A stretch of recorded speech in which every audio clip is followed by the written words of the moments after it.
Hey everybody, so I'm here today to share with you how I made my hot air balloon that I showed you for the Piece by Piece Etsy store. And I'm going to keep it hanging in the background the whole time, and I'm not going to embellish the one I'm showing today. I've just had a lot of requests on how I made it, so I wanted to go ahead and share that with you all. What you'll need is, it does take a lot of paper, and the most time consuming and tedious part is cutting those papers, and it does take a while. And if you have like carpal tunnel like me, you want to take breaks in between because it's very time consuming. You're going to need 10 sheets of paper though. I chose Graphic 45 for this one, and then I'm going to be working with Graphic 45 paper again today. You'll need 10 sheets, 2 of them one color, and then 4 and 4 of alternating designs, whatever you want to show. So 10 pieces, 2 of one color, 4 of another, 4 of another. And then the hot air balloons that I'm using came from Beverly's Etsy store, and they look like this. And let me go ahead and measure it really quickly so I can give you all an idea of how big they are. It is about 10 inches tall, and then at the widest part it's 7 inches. So this is really big. If you can't get these from Bev's Etsy store, I'm sure you could find a hot air balloon silhouette online and just trace that onto your paper. But this is really fun. So what I do is I take this and I trace it on all of my papers that I have chosen. And if you want to get 2 out of a 12 by 12, I have found that the best way to do so is to line the first one up here in the left hand corner and trace that one on there, and then you can move this one down here and trace that one too. That way you don't waste any paper and you get 2 out of the 12 by 12, you know, or that way. But just change the way that you flip it and keep it all the way up to the edge, because I didn't on one and I ended up having to cut up into this. So just do them like that and then trace it out, and then you're going to have to cut all of them out. And let's see, 10 times 2, it's 20 of them. And then I distressed up all of my edges, which was the most time consuming part. I went over all of my edges with my distress tool, and I just felt like that gave it a really shabby look. I'm going to go ahead and pan my camera down so I can get started and show y'all. I have prepped all of mine already, but I haven't adhered this last one. Once you have your 2 chipboard pieces, the 2 papers that are different from the other 8, you're going to go ahead and adhere those to the front and back of your chipboard piece. And I've already done it on this one, and I'm just going to go ahead and apply it to this one. I used wet glue to do this, just my Aleene's tacky glue, but it does take a little while to dry, so for this I'm just going to go ahead and just use some hot glue so I can go ahead and move on with this. So just glue your paper onto your chipboard pieces. If you're tracing one offline, I do recommend using something really thick. Bev's chipboard pieces are super thick, so they make it really sturdy. I'm sure you could use just paper too, but I don't think it would be quite as structurally sound as using the chipboard. So just glue it on there, and then one of your chipboard pieces you're just going to leave as it is, but then the other one you're going to cut right down the center of your hot air balloon. So I'm just going to eyeball it, and I'm going to get my scissors if I can find them. Here we go. And just cut right down the middle of your chipboard air balloon. And you'll need some good scissors. I'm using my Tim Holtz ones.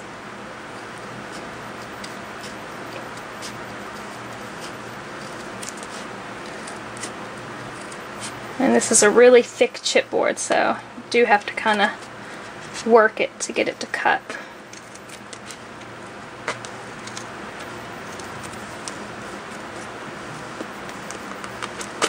And then I'm going to go in this way.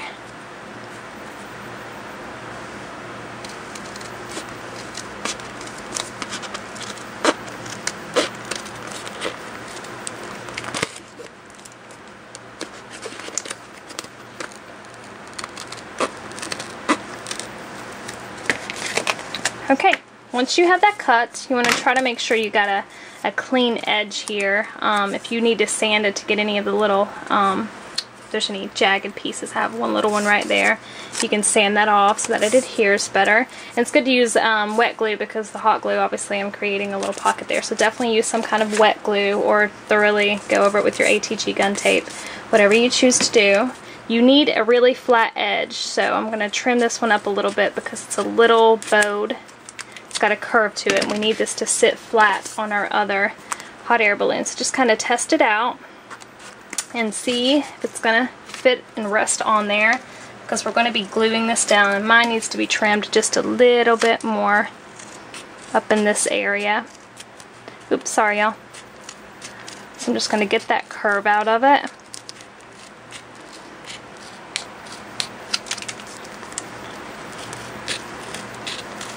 Because we're going to be gluing these onto our base to create a three-dimensional effect. That's pretty good. And then try the other one, and that one's perfect already. So I'm going to use some of my E6000 for this step, but I'm also going to use some hot glue because you need it to stay in place while it is drying. So go down your edge with E6000 so you can adhere it down. And on this one, I'll do this later for this, but I went around all of my edges of the chipboard with gesso so that chipboard wasn't showing. So you can see on this one, well, I can't show you if the camera's not up there, sorry y'all. On this one, I went over my chipboard edges with gesso, so they're white, so you don't get that chipboard craft color on there.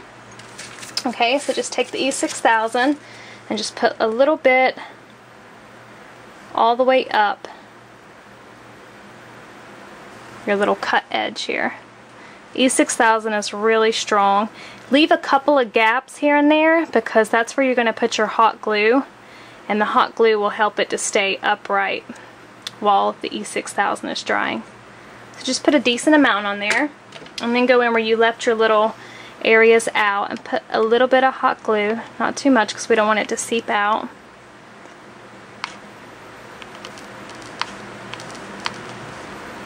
Okay, just put your hot glue, and then take your hot air balloon and line this up directly in the center of that. So just line it up in the center of your balloon.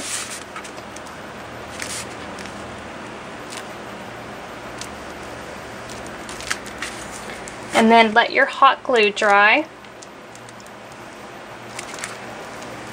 And that will keep it in place while it is drying. Okay, so it'll still stay on there and it's not going anywhere. And you're going to repeat the same process on the other side. You can wait for this to dry if you want to before you move on to the other side, but you're just going to make a three-dimensional hot air balloon, and then we're going to go in with our papers and create all the other 3D effects. So just do the same thing on the other side.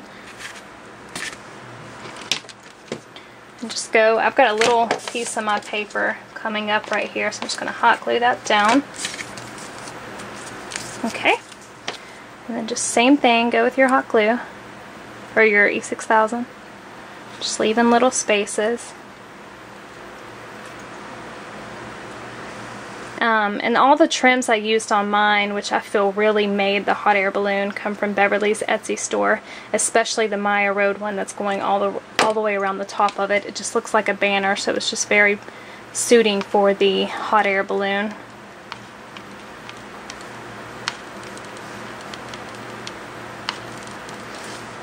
Okay, and then take this one and line it up on the center as well.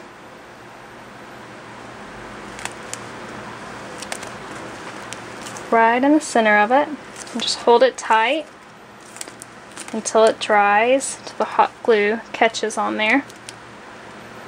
And then you're going to want to let this dry thoroughly before you move on to the next step, because we really need this to stay in place. Okay, so I'm going to let this dry, and this is what you have so far, and just come back periodically and press those down more so that they're completely flat against your chipboard piece. Okay, I'm just waiting on that to completely dry. It's pretty much done. So go ahead and start prepping your other sheets of paper. And you're just going to alternate designs. So you're going to take one of them and make sure, oh, I forgot to tell you, you got to fold them all in half. And I start here at the bottom so that these line up, and then I move my way up to the top. Don't use a score, a bone folder or anything, because you don't want it to be completely flat.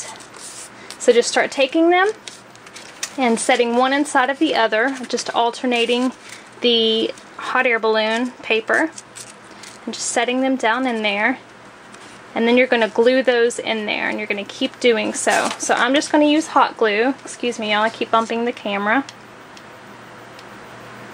But you can use a liquid glue or anything, E6000, whatever you want to use. Paper to paper for me, so I'm just going to use hot glue. And just line that up inside of this one, right in the center of it.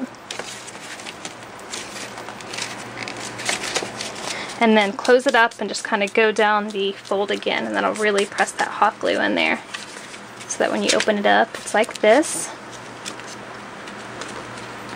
Okay, and then take your other one and you're going to line this one with hot glue on the edge, and you're going to set it in the center of the next one.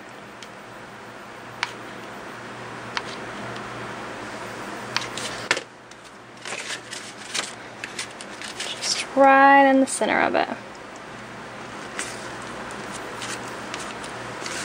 Just kind of push it in there, and then again close it up and go down the seam with your hands. So you can see the effect we're getting, and when they're all dry really well, we'll go in and spread them apart. And then one of the main reasons I used the, hold on, I'll show you. I'm going to pan up really quickly, y'all. I used this trim here to kind of create a banner, but it also helped to keep all of my papers in place, because as I was gluing it, I just put a little bit of hot glue on each end and glued the ribbon on there, the trim on there, so it kept these equally spread apart. I mean, they're pretty good to go anyway, but that just kind of gave it that extra sturdiness so they're not moving around or anything. So definitely want to use some kind of trim. Bev's Maya Road trim right there is just perfect for that. Okay, so just do this to all your sets of 4. Okay, y'all, once you have that done, you're going to have 4 sets of your papers all adhered together. So just kind of play around with separating them and getting them into the shape that you want, kind of equally spaced apart. I just run my fingers in there to kind of separate them.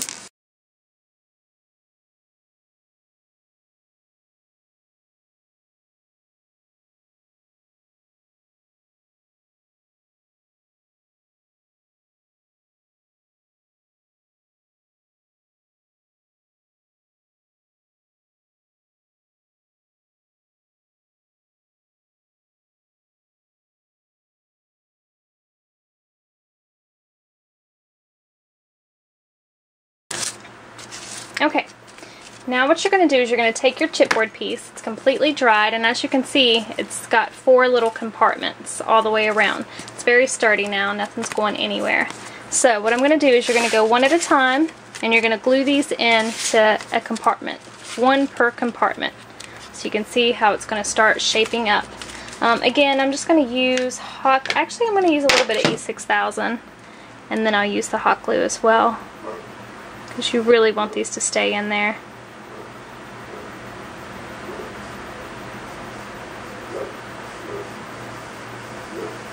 So just use E6000 on it, or any kind of adhesive you want really, but something sturdy so that they're not going anywhere. And just go section by section and adhere these into it, just flush against the backing of it.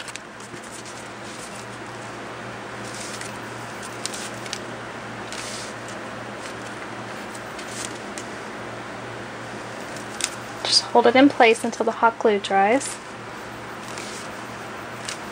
Okay, it's going to be like that, and then you're going to go in and just spread it apart again. You got to work with these papers a bit.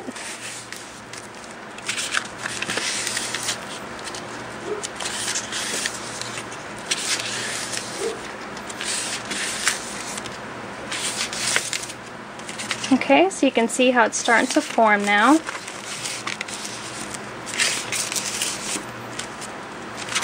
Okay.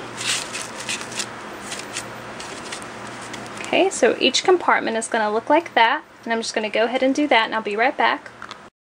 Okay, y'all, so now that I've adhered all those in there, this is pretty much what you've got so far. You've pretty much got your base all the way together. It just looks like that. So now we're going to work on our little cart at the bottom, little basket that I have the little lady sitting in. So I just cut a sheet of paper at 6 by 6. And I'm just going to grab my bone folder really quickly. And what we're going to do is we're going to just score it at 1.5 all the way around. So just go down at 1.5, turn it, 1.5, 1.5, and again. Okay? If you want to use something thicker than this, if you really want it to be super sturdy, you can do that as well. And then I'm just going to go in and fold all my score lines upward. And whatever you want facing out is what you will fold this way. Okay? Now you're going to go in and you'll see you have little excess squares out of your score lines. So you're going to go in on each side, on the long side, and just cut up to your other score mark. So like that right there. All the way around it.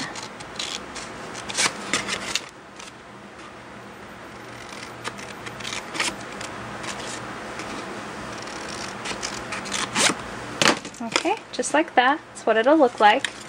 And now you're going to start folding it upward. And what you're going to do is you're just going to glue these like that.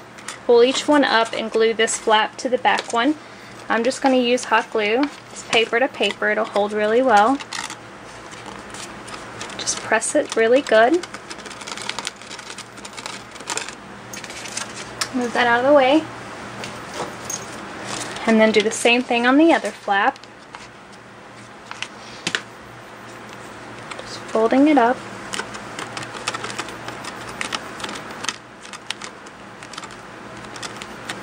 Okay, it's going to look like that. Now if you want to go around with an extra sheet of paper, you're more than welcome to cover up these seams. I did on mine.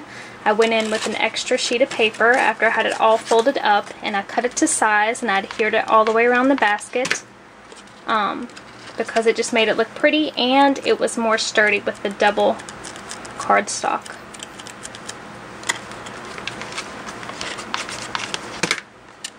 And I am not the best at building things. I just kind of learn as I go. So if you know a better way to do this, go for it. Okay, and then you've got your little basket here. Just like that. And now to attach that, I just used some wire that I had in my stash. Let me try to get my lighting a little better. Hold on, y'all. I had some wire in my stash, and get out your wire cutters. And you're going to need some chain is what I used. Let me grab my chain. And I don't have a lot left, so I'm just going to give you a demo on how you would do this. You're going to need something to poke a hole into your chipboard. And I've done this again.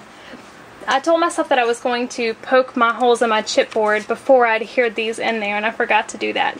So on your chipboard pieces, right toward the top, right where it starts to kind of go downwards, you're just going to poke holes through that chipboard. If you want to use your Crop-A-Dile, you can do that. I didn't really want the holes to be too big, so I didn't use my Crop-A-Dile. Okay, just poke a hole all the way through. Okay, and then when you have it like that, you're just going to snip off a little bit of your wire. Okay, and you're going to poke it through just like that. And what you're doing is just creating a little jump ring to attach your chain to. So you're going to do that all the way around on each piece of chipboard, and the same, try to make sure you get the same height. What I did is I measured it out. I took my ruler all the way around. I can't find it right now, but it's like a fabric ruler, and I measured down from the top. I think it was 2.5 inches down, and I marked it with a Sharpie all the way around. So just measure down 2.5 inches. You need to use a fabric measuring tape so you get a good accurate one, and then just mark it at 2.5 all the way around with your Sharpie, and that's where you will poke your holes at to adhere your chain. If you want to use ribbon or something, that's fine as well, but that's how I did that. And then on the base of my little basket, again, it was double-sided. I had double cardstock on it, so it's really sturdy. You're just going to do the same thing. Go in the corner of each one, about 1/4 of the way down, and just poke a little hole like that. And again, you're just going to use some of your wire to poke through and make a little jump ring out of it. You're going to do that on all 4 corners. Okay, so then you'll attach your chain to this by just putting it on here like this. And then I just twisted these pieces together. This one's a little too short, but I just twisted them together. Okay, so once you have a little twist, just trim off the excess wire. And there you go. You get your homemade jump ring, and it's attached to that. And so then you'll measure your chain out. I counted the links, and I do believe I used 17 links for my length. So I just counted up 17 and cut 4 strips of the chain at 17 links each. You want everything to be accurate, otherwise your basket will not hang perfectly balanced down there. And then you're going to go in. Of course, this one is not measured correctly. I don't want to cut it down though. And you'll attach that to your jump ring up here that you have created that is equally spaced down. And you'll do the same thing, just attach it and then trim the excess off. And again, mine is way too long, but you can see how it'll just start to hang from there. And you're just going to do that all the way around, y'all. And then I also went in, I'm going to move this one out of the way. I went in on the other one and I took a little piece of chain and I adhered it between the sides of these two. So I just took a little one and I created the jump rings out of wire again, counted the links out so that everything was accurate. You need these to be measured exactly the same so everything's even. And I just attached it in there, and it just kind of brought this in a little more, and it just defined the sides of it from the front and back of it. So that's all I did, y'all. It's really easy. I'm sorry I didn't do a full-on start to finish on this, but I hope you get the gist of it and I explained it pretty well so that you guys can create your own. If you have any questions, let me know. I'm super busy, but I was trying to get this up, y'all. So if it's not the best tutorial, I do apologize, but I wanted to go ahead and share it with y'all while I had a few minutes to record it. So I hope you guys enjoyed it, and I can't wait to see if you guys create your own. And thanks for watching. Bye.